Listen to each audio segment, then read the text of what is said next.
جب جب کہیں جائے تو اس وقت خاص طور پر بہت زیادہ شور ہوتی ہے، جو ہے خاص طور پر محلے کی کوئی اور کسی بڑی اسپیڈی نہیں، سلسلہ جاری رہتا ہے کہ کسی کا بیمار سے بیماری کا، اور پھر یہ بھی اپنی جگہ ایک حقیقت ہے کہ جس طرح بیماری کے آنے کا وقت متعین ہے تو اس بیماری کا فقیر کے جانے کا وقت بھی متعین ہے، جس طرح بیماری کے آنے کا وقت متعین ہے تو صحت کے آنے کا بھی وقت متعین ہے۔ اللہ تعالیٰ جلد از جلد صحت یابی عطا فرمائے، شفاء کلی عطا فرمائے۔ السلام علیکم ورحمۃ اللہ وبرکاتہ۔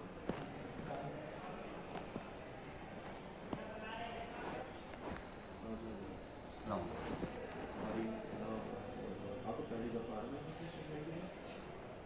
آیا تھا تو آپ کچھ دن نہیں تھے، جب مدرسہ کھلا تھا دو دن بعد آئے مجھے ٹائیفائڈ ہوا تھا۔ السلام علیکم ورحمۃ اللہ وبرکاتہ۔ ہاں اصل میں میری بھی موبائل کی اسپیکر ہے خراب ہوئی، میرے ہاتھ وغیرہ نہیں رکھا ہوتا اسپیکر میں، لیکن ایسا ہو جاتا ہے کہ میں ریکارڈ کرتا ہوں، بعد میں ریپلائی آتا ہے سامنے والے کا کہ کچھ آواز ہی نہیں کہہ رہا۔ میں اس میسج میں یہ عرض کر رہا تھا کہ ہمارے والد صاحب نے جو ٹری بنایا ہے چہرہ، تو یہ اردو میں تیار کیا ہوا ہے، اردو میں، انگریزی میں نہیں، حالانکہ آپ نے جو ٹائپ کیا وہ انگریزی میں، اور انگریزی میں ہی میں ٹری بنوانا ہے، اردو میں نہیں۔ تو اب امید ہے کہ آپ کو اس اردو سے زیادہ دشواری نہیں ہوگی کیونکہ آپ انگلش میں لکھ چکے ہیں، اور ٹری بھی انگلش ہی میں ہوگا، اردو میں نہیں ہوگا بالکل بھی۔ بس اس ٹری کے بھیجنے کا تو مقصد یہ ہے کہ آپ کو اشارہ ہے کہ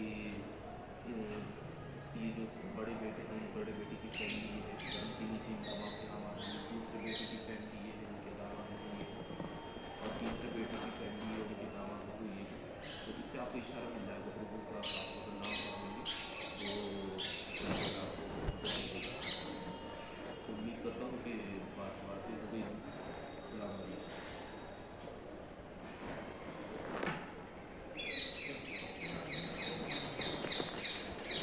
اللہ تعالیٰ نے شفا عطا فرمائے، صحت تندرستی عطا فرمائے۔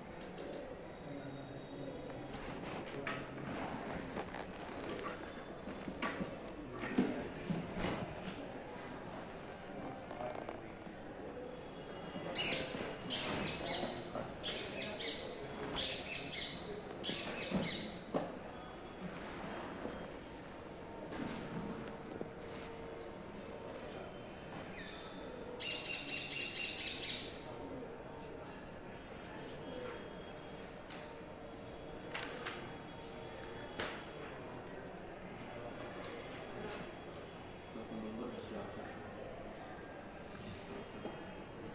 67 شریف ہے۔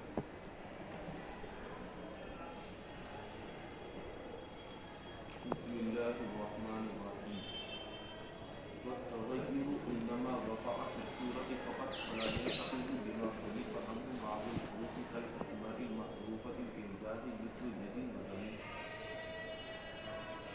اور تغیر سے وہ صورت میں واقع ہوگا فقط، اور یہ اعتراض نہیں ہوگا، یہ بات نہیں اٹھے گی ان کلمات سے کہ جن سے بعض حروف حذف کر دیے گئے ہیں، جیسے کہ اسماء محروفۃ الاعجاز، جیسے کہ ید اور ضمیر۔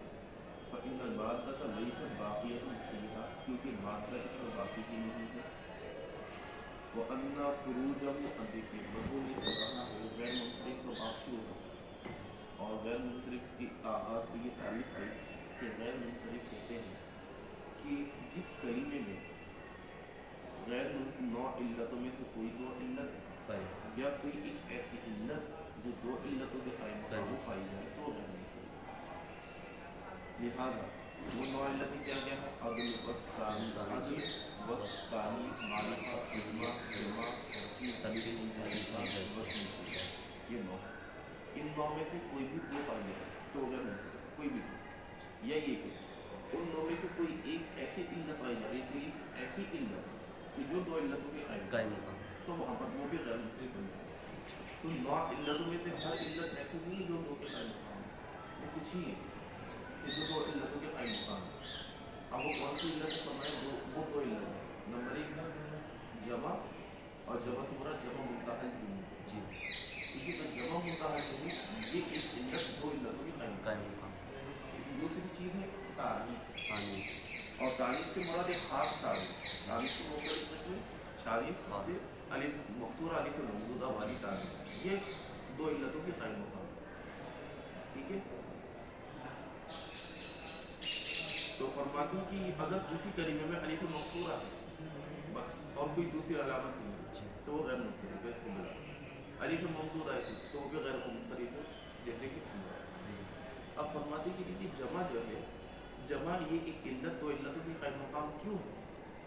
تو اس میں فرماتے ہیں کہ دیکھیے اس جمع میں جمع منتہی الجموع مراد ہے، تو جمع منتہی الجموع میں تکرار ہے، کیونکہ دیکھیے جب کسی کلمے میں دو علتیں پائی جائیں گی تو وہ تکرار ہے نا، علت ہوگا. تو فرماتے ہیں کہ تکرار میں جمع منتہی الجموع دو علتوں کی مشابہ ہے، کیونکہ جب کسی کلمے میں دو علتیں ہوں گی تو پایا جائے تکرار ہے علت کا. اسی طریقے سے جمع منتہی الجموع میں بھی تکرار پایا جاتا ہے جمع کا، کیونکہ دیکھیے جمع منتہی کیا ہوتی ہے، جمع کی جمع ہوتی ہے، تو دیکھیے جمع کا تکرار پایا جاتا ہے. تو اس تکرار میں کیونکہ وہ دو علتوں کی مشابہ ہے اس لیے اس کو دو علتوں کی قائم مقام کرتے ہیں. فرماتے کو تانیث جو کہ الف مقصورہ الف ممدودہ والی ہے، یہ دو علتوں کے قائم مقام کیوں ہے؟ فرماتے وہ اس لیے کیونکہ یہ جو تانیث ہے الف مقصورہ ممدودہ یہ ایسی تانیث ہے جس میں لزوم پایا جاتا ہے، یعنی یہ تانیث کبھی جدا نہیں ہوتی. ایسا نہیں ہے کہ اس تانیث اس قبلہ کا کوئی مذکر ہو، نہیں، یہ ہمیشہ قبلہ ہی رہے گا. جیسے کہ اور تانیث ہے تو اس میں کیا ہوتا ہے کہ آپ اس تانیث کو دور کر کے مذکر بنا لیں، جیسے کہ زاہدۃ، زاہدہ مؤنث ہے، آپ ہٹا دیجیے زاہد بن گیا. تو دیکھیے جو باقی تانیث اس میں لزوم نہیں پایا جاتا، الف مقصورہ ممدودہ میں لزوم پایا جاتا ہے، تو اس لزوم کی وجہ سے کہہ دیا گیا کہ یہ تانیث دو علتوں کے قائم مقام ہے. بات ہو گئی. اب اگلی ایک بات تو یہ ہوئی تھی پچھلے سبق. دوسری بات ابھی شروع ہوئی تھی کہ فل عدل، عدل کسے کہتے ہیں؟ عدل کہتے ہیں کہ کلمے کا اپنے اصل صیغے سے نکل جانا، اسے عدل کہتے ہیں. تو دیکھیے یہ کلمہ ہے، مثلا یہ کلمہ ہے. اب اگر ہم یہ دیکھ رہے ہیں یہ کلمہ جو اس کی اصل یہ ہے اور یہ کلمہ اس سے نکلا ہے تو اس کو کہیں گے اسم عدل پایا جاتا ہے. تو عدل کسے کہتے ہیں کہ کلمے کا اپنے اصلی صیغے سے نکلنا اس طور پر کہ حروف اصلی اور مادہ جو ہے اس کے اندر باقی ہو، مگر یہ نہیں کہ نکل تو گئے لیکن مادہ بھی ختم ہو گیا، نہیں، مادہ بھی باقی ہونا چاہیے، تو کہا جائے گا یہ عدل. فرماتے کہ دیکھیے بعض کلمے ایسے ہیں کہ وہ بھی ان میں بظاہر عدل پایا جاتا ہے، یعنی وہ بھی کسی سے نکلے ہیں لیکن محض نکلنے سے عدل نہیں پایا جائے گا، عدل کی تعریف صادق نہیں آئے گی. ضروری یہ ہے کہ وہ نکلے اس طور پر کہ ان کی حروف اصلیہ باقی ہوں، مادہ باقی ہو. لیکن فرماتے کہ جیسے کہ ازمائے محذوفہ جیسے یدن اور دمن، تو یدن اور دمن یہ بھی نکلے ہوئے کسی سے، لیکن یہ نہیں کہا جائے گا یدن اور دمن جو ہے ان میں عدل پایا جا رہا ہے. کیوں؟ کیونکہ یدن کی اصل دمون ہے، ٹھیک ہے. تو یہ دیکھیے یدون سے یدن بن گیا، تو یہ نکلا ہے اپنے اصلی صیغے سے لیکن اس میں حروف اصلیہ اور مادہ باقی نہیں، اس لیے کہا جائے گا یہ عدل نہیں ہے. اس کے وَأَنَّ خُرُوجَهُ عَنْ صِيغَةِ الْأَصْلِيَّةِ يَسْتَلْزِمُ دُخُولَهُ فِي صِيغَةٍ أُخْرَى أَيْ مُغَايَرَةٍ لِلْأُولَى، اور یقیناً کسی بھی کلمے کا اپنے اصلی صیغے سے نکلنا مستلزم ہے اس کی کسی دوسرے صیغے میں داخل ہونے کو جو کہ پہلے کے مغایر ہو. ظاہر سی بات ہے جب ایک سے نکلے گا تو دوسرا بن جائے میں داخل ہو جائے گا اور وہ دوسرا پہلے سے کیا ہوگا، مغایر ہوگا. ظاہر سی بات ہے. وَلَا يَبْعُدُ أَنْ يُعْتَبَرَ مُغَايِرَاتِهَا لَهَا فِي كَوْنِهَا غَيْرَ دَاخِلَةٍ تَحْتَ أَصْلٍ وَقَاعِدَةٍ كَمَا كَانَتِ الْأُولَى دَاخِلَةٌ تَحْتَهُ فَخَرَجَتْ عَنْهُ الْمُغَيِّرَاتُ الْقِيَاسِيَّةُ. اور یہ بات بھی مستبعد نہیں اور یہ بات بعید نہیں کہ ان صیغوں کے مغایرات کا جو پہلے کے مغایر ہے نا، تو ان صیغوں کے مغایرات کا اعتبار کیا جائے کس چیز میں، فی کونہا غیر داخلۃ، ان تمام مغایرات کی داخل نہ ہونے کے سلسلے میں اصل اور قاعدے کے تحت. جیسے کہ پہلی شکل ہے کہ پہلی شکل داخل ہے قاعدے کے تحت، فخرجت، لہذا اس سے مغیرات قیاسیہ نکل جائیں گے. کیا ہے مطلب یہ کلمہ ہے اور یہ کلمہ یہ کلمہ اس سے نکلا ہے. جب ایک کلمہ اس سے نکلے گا تو کسی دوسری کوئی شکل دوسری اختیار کر لے گا نا. ٹھیک ہے. فرماتے کہ دیکھیے جب یہ کلمہ نکل کر ایک دوسرے کلمے میں داخل ہوگا یعنی دوسرے کلمے کی شکل اختیار کرے گا تو اس دوسرے کلمے کی شکل اختیار کرنے میں کوئی ضابطہ نہیں ہے کہ یہ نکلنے کے بعد ایسا دکھنا چاہیے اس کی ایسی شکل ہونے سے کوئی فائدہ نہیں ہے. اگر آپ نے ہاتھ نیچے سے توڑ دیا تو کچھ اور شکل بنے گی, اوپر سے آپ توڑ دیجیے اب آپ ہاتھ بھی توڑ دیں گے تو ایک دم خوبصورت چاہیے. اب جیسے ٹوٹے گا وہ ویسے گر جائے گا, وہاں پر آپ اس کو بنائیں گے تو فرماتے کہ جب کوئی کلمہ اس سے نکلے گا تو خود بخود دوسری شکل اختیار کرے گا. تو اس دوسری شکل کی اختیار کرنے میں کوئی ضابطہ و قاعدہ نہیں کہ ایسی شکل ہونی چاہیے اور یہ ضابطہ ہے دوسری شکل اختیار کرے. وہ تو بس جیسے نکلے گا خود بخود دوسری شکل اختیار ہو جائے گی.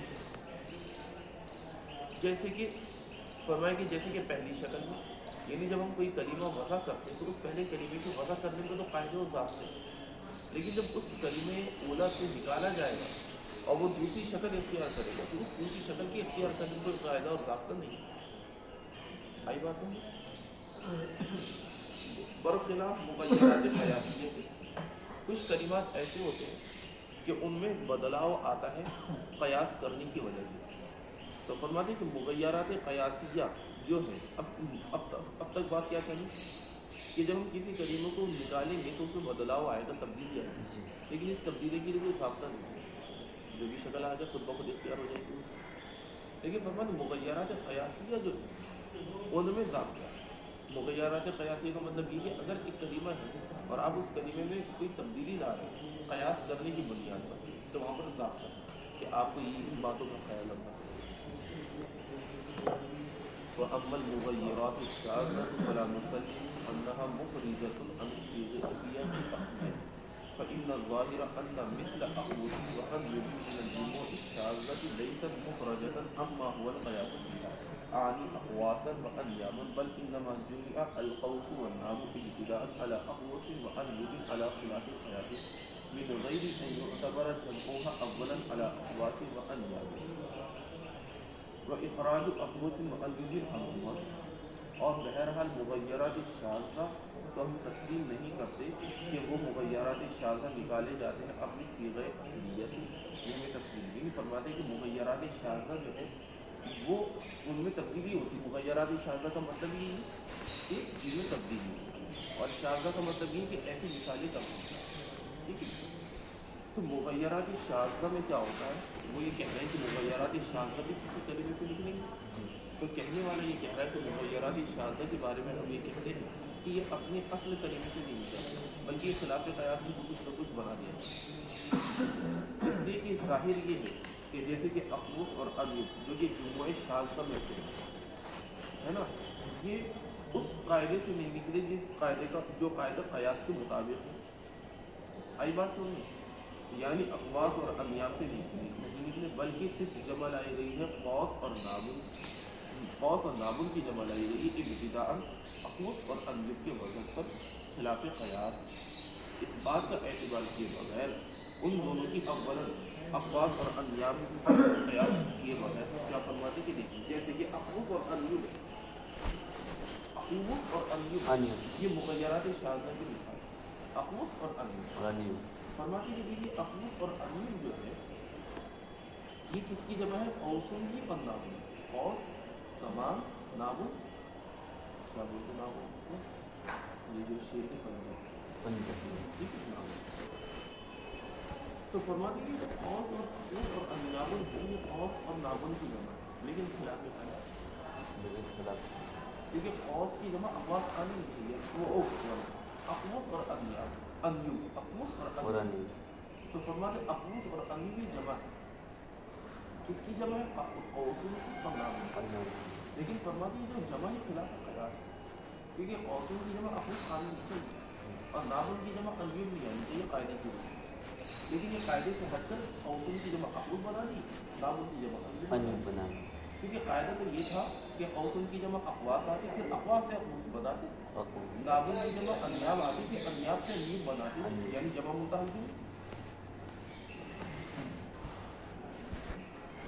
وقال بعض الشارحين قد جوز بعضهم تعريف الشيء بما هو أعم منه إذا كان المقصود تمييزه عن بعض ما عداه فيمكن أن يقال المقصود ها هنا تمييز العدل عن سائر العلل لا عن كل ما عداه فحيث حصل بتعريف هذا التمييز لا بأس بكونه أعم منه فحينئذ لا حاجة في تصحيح هذا التعريف إلى ارتكاب تلك التكلفات. اور بعض شارحین فرماتے ہیں کہ یقیناً ان میں سے بعض نے جائز قرار دیا شے کی تعریف کو شے کی تعریف اس چیز کے ذریعے کہ جو اس سے زیادہ عام ہو، تو ایسی تعریف کرنے کو جائز قرار دیا. شے کی تعریف عام کے ذریعے کرنے کو جائز قرار دیا. شے کی تعریف عام کے ذریعے کرنے کو جائز قرار دیا. ایک چیز ہے اس کی تعریف کی جاتی ہے فرماتے ہیں تو ہونا یہ چاہیے کہ جب اس چیز کی تعریف کی جائے تو خاص کے ذریعے کی جائے، عام کے ذریعے نہیں کی جائے. خاص کے ذریعے بات ہے خاص کے ذریعے تعریف ہوگی لیکن انسان ہے، سارے انسان ہیں. لیکن جب آپ کی تعریف ہوگی تو خاص کے ذریعے ہوگی کہ وہ جناب جوان تھا کہ جو فتح پوری کے پروانی منزل سے آتے رہتے ہیں تو آئے اور دیکھیے خاص کے ذریعے تعریف تو خاص کے ذریعے ہوتی ہے. لیکن فرمانے کے بعض حضرات یہ کہتے ہیں کہ عام کے ذریعے بھی بعض مرتبہ تعریف کی جا سکتی ہے.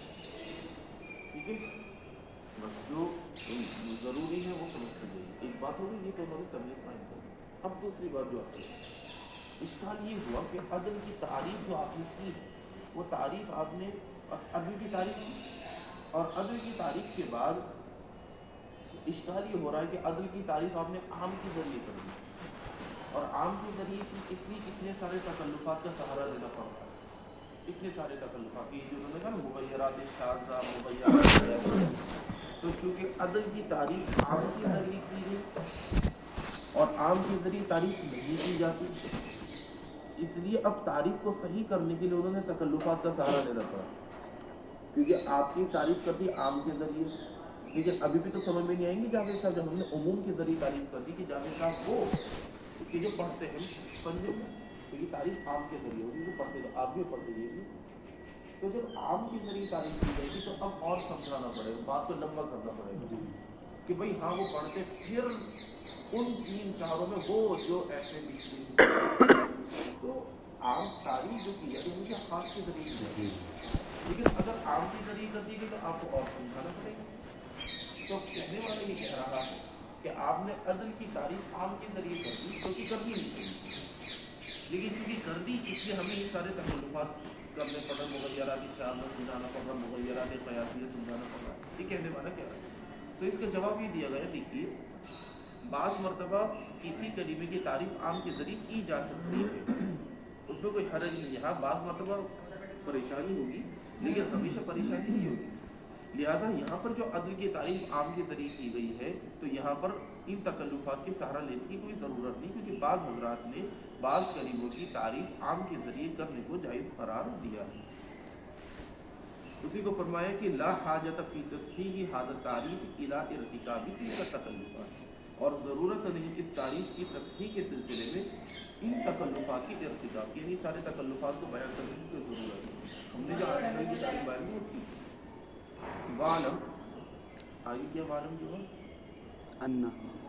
وعلم اننا نعلم قطعا انہم وعلم اننا نعلم قطعا انہم لما وجدوا ثلاثا ومثلثا ثلاثا ومثلثا واخرى وجمعا وعمرا غیر منصرف ولم يجدوا فيها سببا غیر المسجد العلمية شاذوا الى اعتبار سببا آخر ولم يصلح للاعتبار في الأصل فاعتبره فيها. اور جان لیجیے اور جان لو یہ کہ ہم قطعی طور پر جانتے ہیں کہ جب انہوں نے ثلاث مسلس اور اخر اور جمعہ، یہ ثلاث مسلس اخر جمعہ اور عمر کو غیر منصرف پایا اور ان تمام کلمات کے اندر وصفیت یا علمیت کے علاوہ اور کوئی دوسرا سبب ظاہری نہیں پایا، تو وہ محتاج ہوئے ایک دوسرے سبب کا اعتبار کرنے کی جانب، اور اعتبار کرنے کی صلاحیت نہیں تھی سوائے عدل کے، لہذا انہوں نے اس مسئلے کا اعتبار کر لیا. فرماتے کہ دیکھیے چند کلمات میں مثلا ثلاث مسلس اخر جمعہ کو یہ کلمات سب غیر منصرف بھی اتفاق، اور ہم یہ جانتے کہ